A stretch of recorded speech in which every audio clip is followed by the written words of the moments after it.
এ হাবাইতা এই পাটটা দিলা তো কত সুন্দর করে।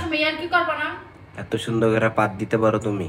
হ্যাঁ কি খামু মানে বুঝলাম না। হাবাইতার মতো সব খাই আনকো খাইবা?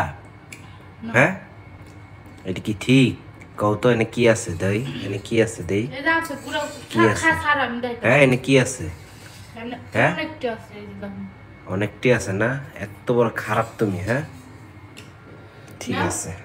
ও মানে এইডি আমার লাগা শুনো, মানে মন মেজ খারাপ করো না, ওখানে খিদা লাগছে, নাটক মারায়ও না, ঠিক আছে? বাদ দাও তুমি। এই যে খায়া হুন এই যে পাটটি মারো, এটি কি ঠিক? মানুষ তোমার কি কয় জানো? হাবাইতা ছাড়া তার কিছুই কয় না। দেন গাইস কেমনে খায় দেন, দেখেন অবস্থা দেখেন। এটি বলে খাইলে পাত বোনাতে কি করবার, সকালবেলা হোগা জ্বলবো আর চিল্লাইবো বাথরুমে বেরোবে। দেখেন অবস্থা দেখেন গাইস, দেখছেন কি কম কন আপনারা এই কমেন্ট